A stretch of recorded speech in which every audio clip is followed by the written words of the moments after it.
Assalamualaikum warahmatullahi wabarakatuh. Bismillahirrahmanirrahim. Alhamdulillahi rabbil alamin.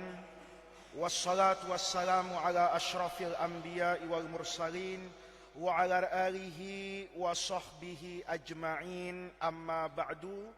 Anak-anakku sekalian yang saya muliakan, para pemirsa dimanapun Anda berada, jamaah pengajian kitab hadis Arba'in An-Nawawi. Pengajian kita pada malam hari ini sampai pada Al-Hadisul Khamis. An Ummil Mu'minina Ummi Abdillahi Aisyata radhiyallahu anha qalat, qala Rasulullah sallallahu alaihi wasallam, man ahdatha fi amrina hadza ma laisa minhu fahuwa raddun. Rawahul Bukhari wa Muslim. Wa fi riwayatin li Muslimin, man amila amalan laisa alaihi amruna fahuwa raddun. Hadis ini diriwayatkan oleh Al-Imam Al-Bukhari dalam Kitabus Sulhi, tentu dalam Sahih Bukharinya. Kitabus Sulhi babun idzastalahu ala sulhin, ya, idzastalahu ala sulhin. Idzastalahu ala sulhi jaurin fasulhu mardudun. Diriwayatkan oleh Al-Imam Muslim fil aqdiyati babu naqdil ahkamil batilati waraddu muhdatsati al-umuri. An Ummil Mu'minina, hadis ini diriwayatkan oleh Ummul Mu'minin. Apa artinya Ummul Mu'minin itu? Ibunya orang muslim. Artinya semua istri Nabi itu diberi gelar Ummul Mu'minin, kalaupun nanti sudah menjadi janda setelah wafatnya Rasulullah sallallahu alaihi wasallam, maka tidak boleh dinikahi oleh siapapun karena mereka adalah ummahatul mu'minin. Istri Nabi ini memiliki keistimewaan yang luar biasa. Nanti kapan-kapan kita akan jelaskan. Anak-anakku bisa baca di surah Al-Ahzab, itu begitu banyak ayat-ayat yang menjelaskan tentang keistimewaan Ummul Mukminin, Ummahatil Mukminin, istri-istri Rasulullah. Dijelaskan bahwa istri Nabi di dunia itu akan menjadi istri Nabi di akhirat. Tentu itu keistimewaan, karena Nabi nanti di surga ada pada derajat yang paling tinggi, maka ummahatul mukminin azwajun Nabi ini tentu akan masuk, merasakan dan bersama dengan Rasulullah pada kedudukan yang amat tinggi di dalam surga. Ummi Abdillah ini diberi kunyah Ummu Abdillah, sekalipun Ummul Mukminin Aisyah radhiyallahu anha tidak memiliki anak dari Rasulullah sallallahu alaihi wasallam. Nanti atau kemarin saya sudah jelaskan yang di pengajian Riyadhus Shalihin tentang manaqib Ummul Mukminin Aisyah radhiyallahu anha. Qalat, beliau meriwayatkan, qala Rasulullah sallallahu alaihi wasallam, bahwa Rasulullah sallallahu alaihi wasallam bersabda, man ahdatsa, man barang siapa,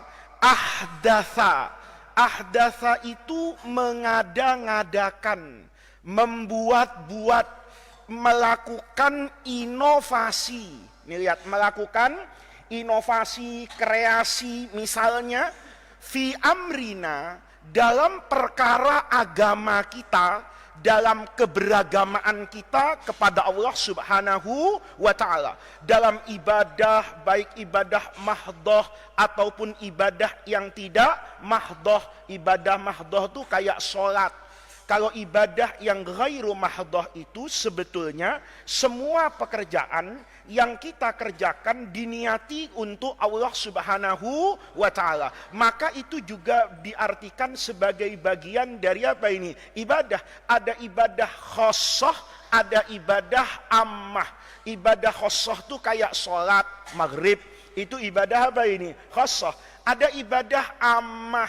Kayak misalnya kamu ngaji malam hari ini kan tidak ada tuntunan langsung dari Nabi. Kan tidak ada hadis kata Nabi, ya, man jalasa amama Muhammad faiz ba'da tarawih dakhalal jannah. Kan tidak ada hadis itu, ya. Tidak ada juga tuntunan kita untuk membuat majelis-majelis apa ini? Ilmu, tuntunan untuk membuat pesantren, adanya pelajaran mutolaah, hadis, mustalah, itu kan nggak ada semua.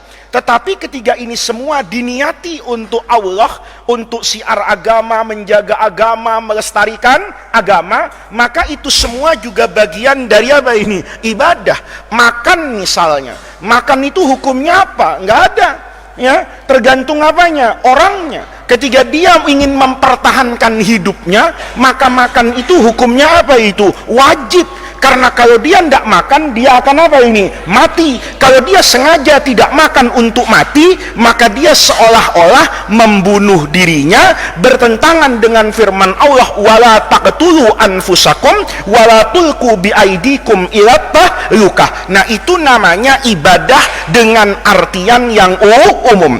Di sini kata Nabi, man ahdasa, siapa yang mengada-ngadakan, siapa yang membuat-buat fi amrina dalam perkara agama ini, hadza agama kita ini, ma sesuatu, kita mengarang-arang sesuatu, laisa ma, yang sesuatu itu bukan minhu, bagian dari apa yang diajarkan oleh agama, fahuwa raddun, maka amalan itu yang kita ahdatsakan tadi itu dikatakan raddun, ai mardudun, akan ditolak oleh agama.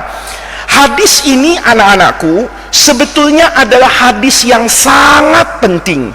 Dia, kata ulama, fungsinya sama dengan hadis innamal a'malu binniyat. Kalau hadis innamal a'malu binniyat itu menjadi parameter, ukuran kapan pekerjaan itu diterima oleh Allah, kalau niatnya karena Allah. Kalau ini menjadi ukuran dan parameter yang lain. Kapan amalan itu diterima? Amalan itu diterima kalau dia menjadi bagian dari ajaran agama. Kalau bukan bagian dari ajaran agama, tidak disupport oleh agama, tidak didorong oleh agama, tidak diberikan dalil secara khusus atau umum dalam agama, maka pekerjaan itu menjadi apa ini? Raddun ay mardudun, ditolak. Nah, tetapi hadis yang bagus ini juga sering disalahgunakan. Disalahgunakan oleh siapa? Oleh pedagang bid'ah. Tahu pedagang bid'ah? Orang yang sering membid'ahkan apa-apa yang sudah dikerjakan oleh kaum muslimin berabad-abad. Misalnya tafsirnya, ngaji hadis dengan semua suruhnya, kemudian paham nahwu, sorof, balaghah misalnya, yang untuk memahami apa ini? Memahami Quran dan hadis, dia harus dipahami dengan nahwu, dia harus dipahami dengan sorof, dia harus dipahami dengan balaghah, sehingga nanti tafsirannya terhadap Quran, penjelasannya terhadap hadis itu dibenarkan oleh kaidah bahasa Arab yang dijadikan bahasa Al-Quran dan bahasanya Rasulullah Shallallahu Alaihi Wasallam. Ini satu. Setelah belajar itu, dia perlu belajar yang namanya logika. Logika itu ada di mana? Ada orang yang mengatakan itu adalah ilmu usulul fiqhi, ada juga orang yang menambahkan ilmu apa ini? Mantik. Ilmu mantik itu ilmu logika. Logika itu juga harus dihormati. Akal itu juga memiliki fungsi dalam agama. Karena agama yang benar itu akan berjalan selaras dengan akal yang sehat, Sebagaimana akal yang sehat, dia akan berdampingan dengan ajaran agama yang benar. Oleh karena itu anak-anakku, orang sering salah hari ini menggunakan, oh ini nggak boleh, ini ahdatsa fi amrina, ini ngarang-ngarang, ini hal baru yang tidak ada pada masa Rasulullah dan tidak dikerjakan oleh Nabi. Itu kalau menurut saya rada-rada kurang jauh ngajinya itu, ya. Kenapa? Karena dalil agama itu bukan dicontohkan atau tidak dicontohkan oleh Rasulullah. Ada pekerjaan yang dicontohkan oleh Rasulullah tetapi tidak boleh kita kerjakan atau bahkan tidak afdal untuk kita kerjakan. Ada pekerjaan yang Nabi kerjakan tapi haram kita contohkan. Nabi istrinya berapa? 9 misalnya, ada yang 11 misalnya. Itu ketika Nabi melakukan poligami lebih dari itu, terus kamu nggak baca ayat laqad kana lakum fi rasulillahi uswatun hasanah, kamu nikah 9, dibawa ke pengadilan, kriminal ini, melakukan apa ini? Kesalahan dalam beragama. Oleh karena itu yang dikerjakan Nabi belum tentu boleh dikerjakan sama kita. Nabi kalau puasa itu melakukan yang namanya wisol. Wisol itu kadang-kadang Nabi puasa itu 3 hari nggak berbuka waktu maghrib gitu loh. Itu buat Nabi silahkan, tapi buat kamu hukumnya jadi apa ini? Haram. Terus nanti ada santri begitu maghrib nggak berbuka, Allahu Akbar, semuanya pegang takjil. Ya, ada yang pegang kurma, ada yang pegang es buah, ya kan? Ada yang, ya itu terserah toh, nggak ada kewajiban untuk makan dengan kurma. Nabi itu makan kurma karena kurma itu sesuatu yang manis. Nah, kalau kamu di sini punya kurma, boleh niru Nabi, tabarukan dengan Rasulullah. Kalau nggak ada kurmanya, ya ganti yang manis-manis. Apa yang manis-manis? Ya macam-macam kan gitu ya kan, termasuk suamimu kalau nanti manis kan begitu. Nah, artinya berbuka dengan yang manis. Nah, ada yang dikerjakan sama Nabi. Kita nggak boleh wisol, orang sudah pegang kolak, sudah pegang es, dia minum, temannya itu diem aja, terus ditegur sama temannya, kamu nggak berbuka. Kamu yang diingat cuman makan sama dunia saja, ya. Saya ini tidak tergoda, saya mau puasa sampai nanti misalnya Isya. Itu bukan soleh, bego gitu loh. Kenapa? Karena dia tidak paham yang namanya apa itu agama. Agama mendorong yang namanya takjilul fitr dan mendorong yang namanya takhiru sahur. Selesai. Nah, itu Nabi mengerjakan. Ada yang Nabi kerjakan, tetapi Nabi mengatakan itu tidak afdal untuk kita kerjakan. Nabi itu ketika tawafnya itu Nabi jelas rokiban, naik apa itu? Unta. Nabi itu tawaf di atas unta. Tetapi semua ulama mengatakan tawaf itu yang afdal naik kaki, bukan naik apa ini? Unta. Mutarajjilan, jalan itu. Di depan apa ini? Ka'bah, bukan naik kendaraan. Tetapi Rasulullah itu tawafnya naik apa ini? Kenapa Rasulullah naik kendaraan? Itu ulama punya pandangan. Kata ulama, untuk menunjukkan alal jawas. Tawaf itu boleh jalan kaki, boleh juga naik kendaraan. Seandainya depan Ka'bah itu kosong, kalau dulu Nabi naik unta, boleh nggak kamu naik Harley, ya, pakai motor gitu? Artinya apa? Ini mengelilingi. Loh, paham nggak maksud saya? Tetapi ulama mengatakan itu tidak afdol karena Nabi sama. Ketika Nabi itu minum dalam keadaan apa itu? Berdiri. Kan ada hadis yang bilang la yashrabanna ahadukum. Lah, Nabi itu ketika minum itu dalam konteks apa? Nabi itu kan ketika di perjalanan toh, ada orang yang tetap puasa, sementara Nabi tidak apa ini? Puasa. Kata Nabi, kan sudah dapat rukhsah, sudah dapat dispensasi. Ini safarnya safar yang sangat melelahkan. Ayo minum. Nggak ada yang mau minum itu. Maka Rasulullah kemudian apa itu? Minum, ngasih contoh. Kenapa berdiri? Karena nggak ada mimbar.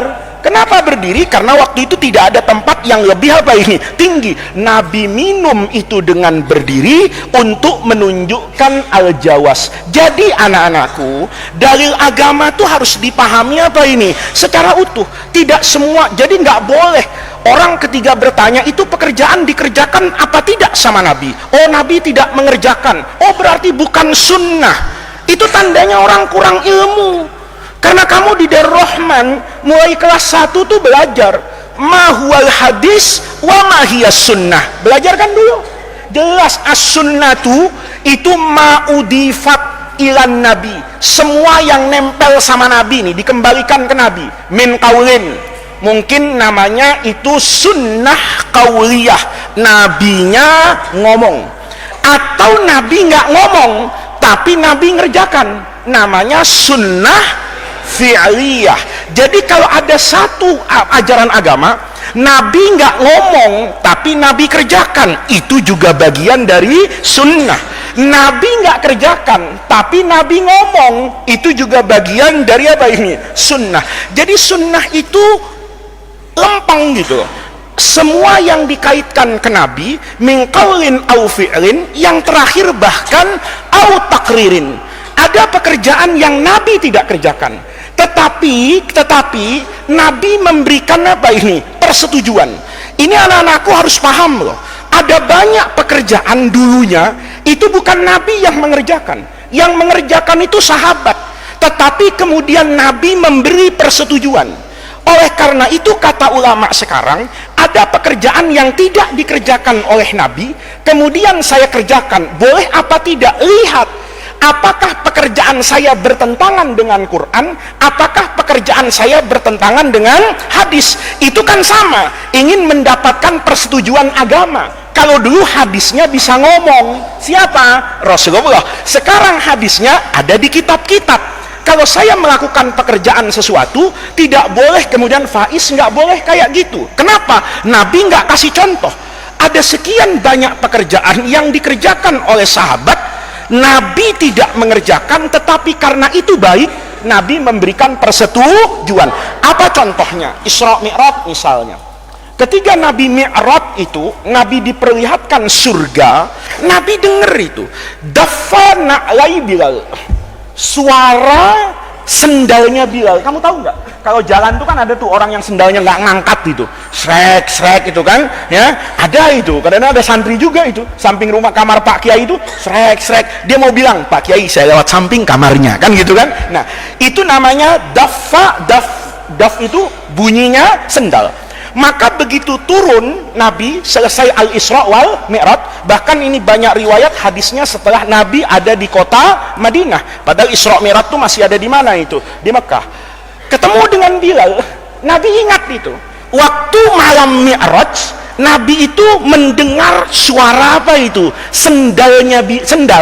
Nanya sama Jibril, suara apa ini? Sendalnya Bilal. Kalau sendalnya ada di surga, orangnya ada enggak? Ada. Masa iya digosok malaikat Ridwan untuk masuk? Terus sendalnya Bilal ada di surga, kenapa digosok dibawa ke surga? Itu otak kotor kan gitu kan. Nah, kalau sendalnya Bilal, ya kayak kamu kan hafal tuh sendal saya, ya kan? Saking seringnya lihat saya, kamu sudah tahu kalau ini ya sendalnya Faiz. Begitu taruh di depan rumah, orang menyangka saya itu ada. Pernah, iya, rata-rata begitu kan. Kalau mungkin sekali dua kali tertipu, ada ustadz tertipu. Sendal saya ada di situ, ada tamu, saya merasa tidak sopan kalau depan, saya keluar dari belakang, pulang karena saya naik mobil, enggak pakai sendal. Sendalnya saya taruh di situ. Banyak Irfan PM telepon saya, Gus bisa ketemu? Nggak bisa, Van, saya jauh. Loh, bukannya di rumah? Tahu dari mana kamu saya ada di rumah? Tadi saya lihat ada sendalnya. Itu sendalnya bukan saya, kan begitu. Nah, tetapi secara umum, karena sendal saya ada di situ, itu mesti orangnya apa ini? Ada. Kan nggak mungkin Bilal sudah masuk surga terus keluar lagi, kan rugi, ya kan? Ya terus Bilal, saya mau keluar dari surga. Itu surga KW sejuta itu, ya kan? Kalau surga asli, orang kalau sudah masuk itu nggak mau apa ini? Keluar. Maka uangmu tuh jangan kayak masuk surga. Ada juga orang tuh uangnya kayak di surga. Kalau sudah masuk kantongnya nggak boleh keluar. Ya, itu juga kayak yang nggak boleh keluar tuh kalau sudah di mana itu? Di surga. Nah, Bilal itu ditanya, ya Bilal, ketemu sama Rasulullah, hadis nih, biarja amalin amil tahu fil islami. Bilal, bisa cerita nggak sama saya? Apa ya Rasulullah? Kamu tuh pernah berbuat apa dalam agama ini yang paling kamu harapkan dijadikan andalan saat nanti kamu bertemu dengan siapa ini? Allah. Nabi kepengen tahu kok Bilal bisa masuk ke dalam apa ini? Surga. Nanya, Bilal, andalanmu itu apa? Kan semua orang punya andalan kan biasanya, ya. Kayak kamu punya baju yang bagus, itu nggak dipakai ngaji sama saya, dipakai nanti ke rumah calon mertua, kan begitu kan? Kenapa? Oh ini baju andalan, paham? Iya kan? Kalau sudah andalan itu pasti dipakai untuk pamungkas kan? Kata Nabi, kamu punya amalan pamungkas ya Bilal? Yang kamu kerjakan paling kamu andalkan, pokoknya nanti kalau saya menghadap Allah saya mau bawa amalan ini. Kata Bilal, bala ya Rasulullah, ada. Ini hadisnya di Bukhari. Apa itu Bilal? Ya, saya ini ya Rasulullah, ya, saya ini ya Rasulullah. Kalau saya ini diberikan takdir oleh Allah, ya, an atatoharatuhuron, saya ini wudu, ya. Jadi Bilal itu, ini kamu penting untuk jadi amalan, namanya dawamul wudu. Kalau batal, wudu lagi. Bilal bilang begini, saya ini ya Rasulullah tidak siang tidak malam. Kalau saya berwudu, maka saya kemudian sholat. Berapa sholatnya? Ya mu'maku tiba alaiya min sholat. Sholat saya itu sesuai dengan takdirnya. Kadang-kadang habis wudhu saya sholat 2 rakaat karena habis itu ada pekerjaan yang harus saya kerjakan. Jangan juga kamu jadi ustadz habis wudhu sholat 20 rakaat, habis 1 jam pelajaran, ya kan? Nah itu juga salah. Tapi kata Bilal, saya itu bergantung kondisi. Kalau saya sedang kosong ya saya sholat aja terus siang dan malam. Kalau saya sedang bekerja ya 2. Itu pekerjaan tidak diajarkan oleh Rasulullah Shallallahu Alaihi Wasallam. Apa kemudian Nabi dari mana kamu ngerjain sholat kayak gitu? Haram, bid'ah, nggak begitu. Kenapa? Karena sholat itu termasuk perintah agama. Yang kita mauquta sholat fardu. Tapi di luar sholat fardu dan sholat sunnah yang kita mauquta itu duhur, asar, taraweh. Nggak boleh nanti bulan Syawal terus kamu habis isya terawih. Ya, itu bukan rajin, ya kan? Ya, itu mabuk di mana, minum di mana gitu. Karena kalau yang namanya terawih itu ada waktunya. Di waktu apa ini? Tapi di luar itu sholat berapa saja kan boleh. Oleh karena itu Nabi nggak pernah marah. Kenapa? Itu betul tidak saya kerjakan. Tapi dia bagian dari amruddin. Maka dibolehkan sama Nabi. Itu yang pertama. Yang kedua, ini contohnya satu kapal perang kalau mau saya terangin. Ada sahabat lagi itu sholat sama Rasulullah itu. Nabi jadi imam, dia pas di belakangnya. Nabi begitu i'tidal, bangun dari apa itu? Ruku. Nabi ngomong, Sami Allahu liman hamidah. Kemudian makmumnya itu rata-rata ngomong, Rabbana walakal hamdu, titik. Itu yang ada hadisnya. Rabbana walakal hamdu, titik itu. Satu ketiga Nabi sholat lagi. Begitu Nabi sholat, Sami Allahu liman hamidah. Yang di belakang ini semuanya Rabbana walakal hamdu. Ada satu orang panjang, Rabbana walakal hamdu hamdan thayyiban mubarakan fihi mil'as samawati, dan seterusnya. Dia sendirian yang baca begitu, kencang lagi, ya kan? Yang lain bacanya cuman Rabbana.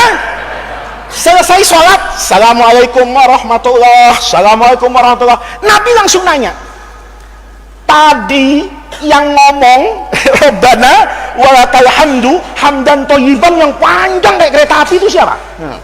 Nggak ada yang berani ngaku nih. Kenapa? Karena kan sendirian. Yang lain kan Rabbana. Kata Nabi, manil qail. Siapa yang ngomong?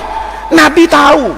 Ini orang takut karena belum tahu. Nabi itu nanya manil qail itu mau dimarahin apa mau dipuji? Kan gitu. Maka Nabi manil qail, diem semuanya. Maka ditanya, kenapa ya Rasulullah? Nabi jawab, karena saya melihat tadi waktu ada bacaan Rabbana walakal hamdu hamdan thayyiban mubarakan fihi bid'an wa thalathina malak.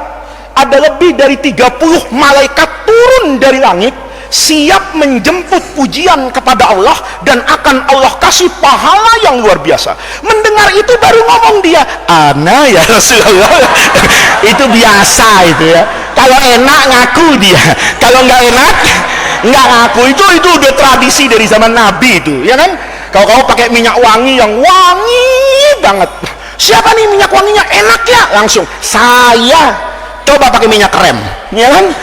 Ini siapa ini minyak krem tambal ban mobil masuk ke masjid misalnya, kan nggak ada yang mau apa itu, nggak ada yang mau ngaku. Nah itu Nabi kan nggak ngajarin toh, ngajarin nggak Nabi? Enggak, Nabi biasa Rabbana wa kala, dia nambahin. Apa nambahin? Tidak diajarkan sama Nabi. Terus Nabi bilang manil qail, bid'ah itu finnar. Masya Allah, apa Nabi kayak gitu? Enggak, Nabi bilang itu saya tanya karena saya melihat. Kenapa? Karena alhamdulillahirabbil alamin itu pujian, hamdan thayyiban mubarakan fihi, itu juga tahmid, itu juga pujian. Maka walaupun tidak dicontohkan oleh Nabi, tapi dia dipayungi oleh dalil agama secara utuh. Nih, paham nggak nih? Jangan sampai santri dari Rahman nanti bingung ya. Ingetin poinnya. Yang selanjutnya, bid'ah. Nih, santri Dar Rahman, muridnya Pak Kiai Syukron nanti, jangan sampai nanti mengatakan bid'ah itu sebagai hukum. Bid'ah itu wasfun. Bid'ah itu sedang kalau ulama bilang, pekerjaan ini hukumnya apa? Bid'ah. Di masa lalu itu bukan berarti haram. Tetapi di masa lalu itu ingin mengatakan bid'ah. Bid'ah itu kan barang baru, makanya Allah itu disifati dengan badi'us samawati wal ardi, karena Allah menciptakan langit dan bumi nggak ada contohnya. Jadi bid'ah itu hal yang baru yang tidak ada perintahnya, tidak ada contohnya, tidak ada kaitannya dengan apa ini? Agama. Itu secara umum dikatakan bid'ah. Tetapi bid'ah dalam pemahaman kita Ahlus Sunnah, dia bukan hukum. Kalau saya mau mengatakan ngaji habis taraweh, ini apa hukumnya? Secara awam dibilang bid'ah, karena zaman Nabi nggak ada. Pertanyaannya, apa yang baru yang tidak ada di zaman Nabi itu pasti hukumnya haram, itu nggak ngaji. Paham? Kalau ngaji, kamu belajar usul fikih kan dulu, paling nggak belajar al-bayan, belajar mabadi awaliyah, belajar apa lagi? Ya banyak lah pokoknya ya, cuman sekarang agak-agak lupa kan gitu karena kebanyakan ilmu. Misalnya kamu belajar dalam ilmu usul fikih, hukum itu kan dibagi menjadi berapa itu? Dua. Ada hukum namanya wad'i, ada hukum namanya taklifi. Lihat nih, kalau hukum wad'i untuk menentukan pekerjaan yang dilakukan, bukan pekerjanya tetapi pekerjaannya. Kayak misalnya Habib Umar nih mau sholat, kan dia sholat tuh, selesai sholat dia pasti nanya dong sama saya, Gus, sholat saya ini sah apa tidak sah? Maka untuk mengatakan sah atau tidak sah, saya harus punya apa ini? Ukuran. Apa ukurannya? Itu misalnya yang namanya syarat dengan rukun. Ini menentukan benar tidaknya pekerjaan. Kalau syarat bukan bagian dari pekerjaan itu, kalau rukun menjadi bagian dari pekerjaan itu. Jadi saya tanya sama Umar, kamu sholatmu tadi Umar, wudu enggak? Wudu. Berarti syaratnya dikerjakan enggak, Umar? Dikerjain. Kamu menghadap kiblat enggak? Menghadap kiblat. Bajumu suci enggak? Suci. Enggak habis ngangon kebo kan? Enggak, kan gitu kan? Bajunya bersih, suci, mustaqbilal kiblah, kemudian juga sudah ada apanya ini? Wudunya. Maka secara hukum wad'i lolos satu nih.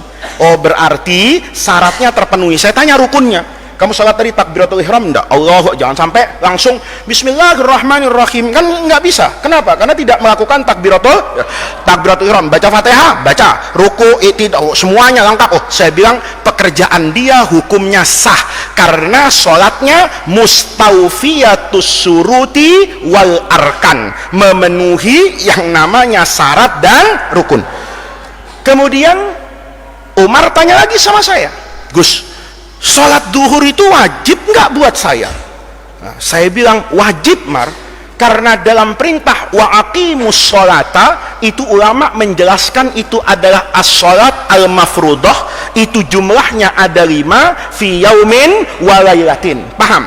Nah, ketika saya sampaikan gitu, oh berarti hukum ini adalah wajib, hukum ini adalah sah, hukum ini adalah sunnah, hukum ini adalah mubah, hukum ini adalah makruh, hukum ini adalah haram, hukum ini adalah sah, hukum ini adalah tidak sah, hukum ini adalah rusak sedari awal. Kamu belajar kan dalam akad tuh, ada akad yang batil, yang memang tidak sah. Ada orang nikah kakak adik gitu loh, itu tidak memenuhi syarat dan rukun, bukan harus dicerai, tapi akadnya harus diapakan itu? Difaskhun. Kenapa? Karena memang rusak sedari awal, tidak mengikuti bangunan konstruksi, syarat dan apa ini? Rukun pernikahan. Nah, yang seperti itu namanya hukum. Jadi kalau ada orang bertanya, Ustadz ini hukumnya apa? Dijawab, hukumnya bid'ah haram, itu kurang ngaji gitu.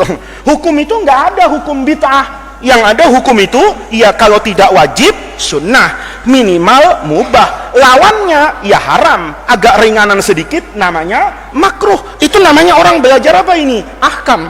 Kalau bid'ah itu hanya ingin mengatakan wasfun. Wasfun itu mensifati satu pekerjaan. Oh, dia tidak dikerjakan oleh Rasulullah, tidak ada di zaman Nabi. Tetapi apakah yang tidak ada di zaman Nabi itu kemudian tidak boleh dikerjakan? Tunggu dulu. Contoh, tahlilan. Nih, tahlilan. Kan banyak orang bilang, tahlilan itu nggak sesuai sunnah Nabi. Tunggu dulu. Kamu harus mendefinisikan tahlilan. Tahlilan itu bukan bahasa Arab loh. Kalau bahasa Arab itu tahlil, ngomong la ilaha illallah, itu namanya tahlil.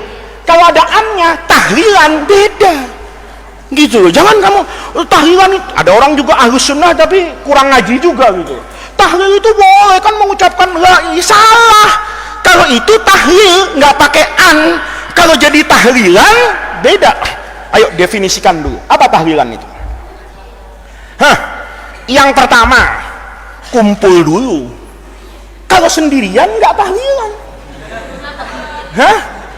Pernah ada orang, tahlilan, ngapain tuh orang? Tahlilan, mesti ramai nggak? Ramai. Kalau sendirian pernah nggak? Pernah lihat, itu ada tahlilan, dilihat tuh satu Umar sendirian, gitu. Apa itu tahlilan? Enggak. Tahlilan itu ada kumpul-kumpul dulu. Satu. Yang kedua, mendoakan orang yang sudah meninggal. Nanti minta barokah dari kumpulnya orang, doakan untuk yang hadir. Ya. Kemudian dikasih makan enggak? Ya, minimal aqua. Naik sedikit pakai snack, kaya lagi nasi kotak, super kaya motong sapi, kan begitu. Nah, itu namanya tahlilan. Nah, sekarang hukum tahlilan itu apa? Nggak boleh. Terus hukum tahlilan itu kuncinya dikerjakan nggak sama Nabi? Lo nggak bisa. Kita saja terkait orang meninggal itu ada doa yang boleh, bukan boleh, harus kita baca di depan jenazah. Tapi kalau dibaca di depan Nabi, kamu jadi orang kafir.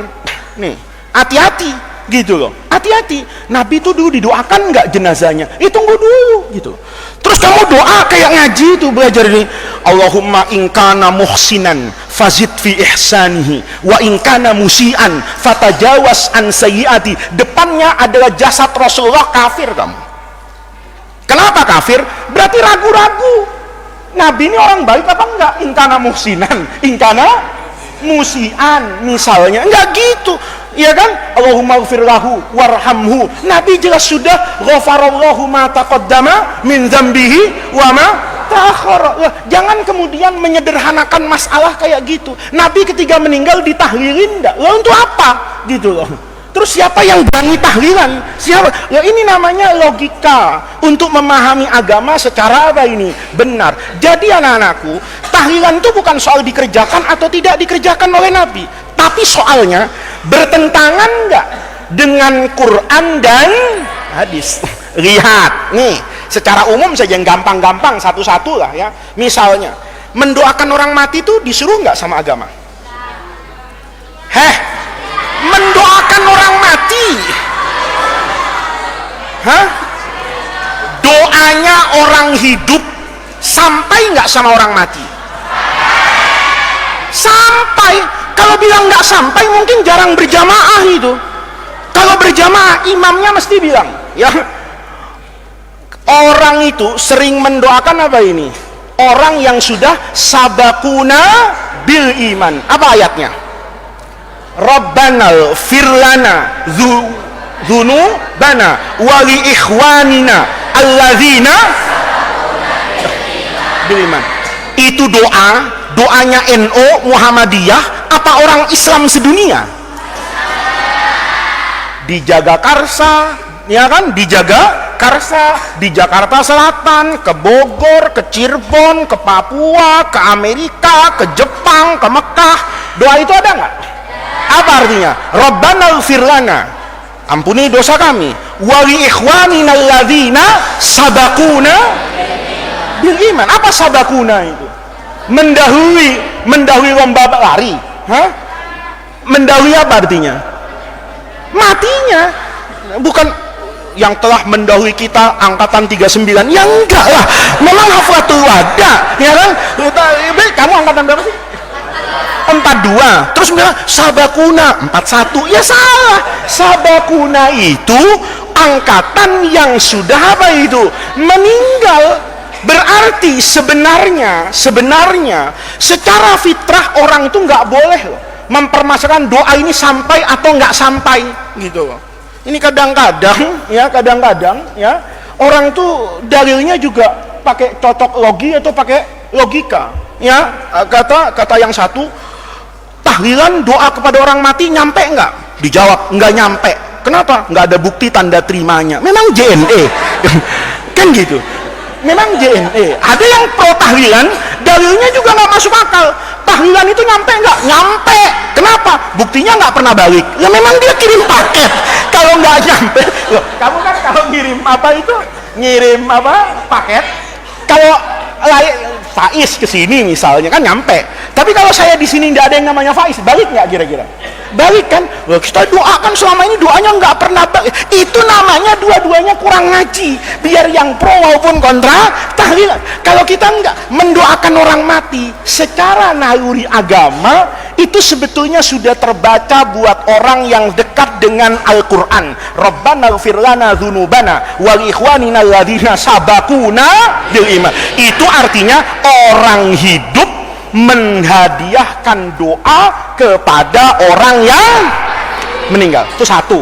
Jadi doakan orang meninggal itu boleh. Kamu di Bulughul Maram kelas 5 kemarin numpuk kan hadis baik ketika sebelum meninggal, sudah meninggal, belum ke kuburan, Nabi sholat bahkan di kuburan. Nabi itu kalau selesai ngubur koma alal qabri, ya kan, wahasa alaihi salasa hasayat, kemudian mendoakan di depan apa ini? Kuburan. Itu berarti mendoakan kuburan dengan mendoakan orang mati dengan cara apapun itu boleh, karena substansinya boleh mendoakan orang yang sudah. Nih satu, ini contoh saja. Kalau saya terangin soal bid'ah ini 7 hari 7 malam nanti kan gitu ya. Kamu nggak liburan jadinya nanti kan gitu. Nah, ini kasih contoh lagi. Tahlilan tadi ada apanya itu? Ada akuanya, ada makanannya. Boleh nggak? Ini orang kadang-kadang ngajinya itu belum hatam. Dibilang begini, kalau sesuai sunnah Nabi, yang bikin makanan itu bukan keluarga yang tertimpa musibah. Ya bener enggak? Ya enggak, terjemahnya kan begitu toh. Ya ayyuhalladzina amanu, wahai orang-orang yang beriman. Kalau nggak beriman, ya nggak diwahai gitu. Kenapa tidak diwahai? Karena tidak amanu, paham? Itu namanya khitab, paham? Kau belajar toh, ada khitab muzakkar, ada khitab muannas, ada khitab jamak muzakkar salim, dan seterusnya lah. Ada khitab mukhatabnya itu siapa? Anta, anti, antuma. Dari situ, oh ya ayyuhalladzina amanu, ya ahla Makkah. Berarti yang diajak ngomong siapa? Ahlu Makkah, paham? Nah, hadis Nabi isna'u li ali Ja'far, khitabnya itu Pak RT. Kamu jangan kaget, emang ada Pak RT disebut di Quran? Ya ayyuha RT, bukan begitu maksud saya, gitu loh. RT itu adalah pemimpin apa itu? Lingkungan. Dia harus punya inisiatif. begitu ada anggotanya, warganya yang meninggal, maka RT tadi itu harus punya inisiatif kan. Oh, ini keluarganya sedang berduka, maka RT bilang, kalian kumpulin beras, kamu nyumbang ayam, kamu nyumbang telur, kamu bawa minyak gorengnya, ya kan? Yang satu disuruh bawa garamnya, ini gulanya, Umar nyicipin, misalnya kan begitu kan. Nah, kumpul semua nih,